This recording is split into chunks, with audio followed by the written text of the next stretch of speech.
All right, good news. We'll update on the bug. So many things have happened in the last 3 weeks since I announced the bug is back.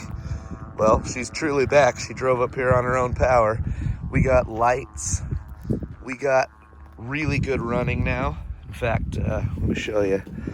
Last video I talked about switching over to a Pertronix flamethrower ignition.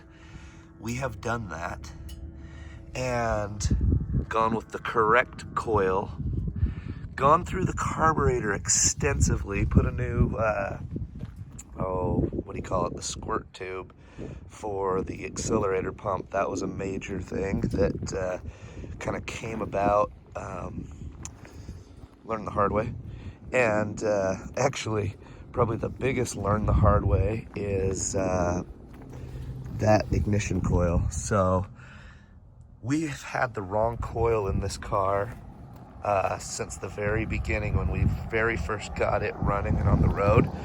We ended up buying a coil that was recommended by the parts house in their catalog. It just came up, said this is OE replacement. And turns out that is not OE replacement. It was actually an oil-filled coil, which if you're a bug guy and you're hearing this, you're going, oh, shame on you, idiot. And truly, shame on us.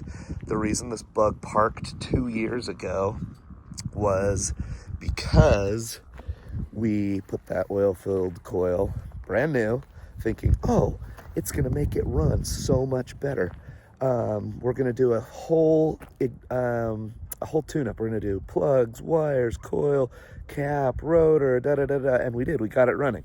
You've seen those videos. If you haven't, you can check back on some of the earlier videos, but we got it running, but it wouldn't run for longer than maybe 20-25 minutes, which is what was causing all of the heartache, all the headache, why my oldest son was not able to drive it to high school the entire time. It was because these coils, if they're oil filled, they cannot be in the stock direction. In fact, I think you maybe could run an oil-cooled or an oil-filled coil, but not ideal.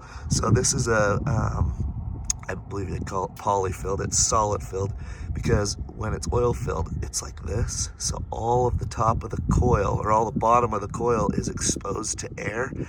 That air gets really hot, plus this is a warm unit anyway. But like you can see, I've been driving this for 40 minutes. I took my daughter to school, and it's barely even warm. It's not hardly warm at all. But that oil-filled coil would get extra hot, and then the windings in that coil would either expand or overheat or ground out on the case, or something was happening, and it would kill power completely. So that was this car's death. So in an effort to avoid all of that, we went to the correct coil. We also switched up. I've got, you'll see in a lot of bug forums, no fuel filter inside the engine bay because those little plastic oil fuel filters, they get hot, they break down, they get crusty. So we've got a fuel filter outside of the engine bay, and I ran a fuel injection hose the length of the car because the one right down our channel of our body was corroded and putting crap into the fuel. And then we've got that fuel filter I talked about. We didn't end up doing the one I pictured in the last video. We did a facet solid, I can't remember what they call it, it's a cube style, but we did a facet fuel pump, and they call it the clicker because it does sound like it's clicking. In fact, you might be able to hear it. You hear that? That's the clicker. She fires right up now, runs amazing. The straight pipe is kind of cool sounding, but yeah, she runs great. She's ready to go to high school finally. So, little update, we got new tail lights. We still need to body color match the housings obviously, but the tail lights are working, brake lights are working, signal lights are working, flashers are working. Everything about this car currently is working. We're so excited, and looking forward to the teenagers getting to drive it to high school. So we've brought another classic back from the dead. And anyway, thanks for watching. It's been fun.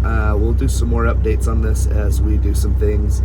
I don't know when it will happen, but I know Cooper would like to get it lowered, so we might be doing a video on the adjustable front strut bodies that will lower the front, and then obviously these are really easy to lower in the rear for no money.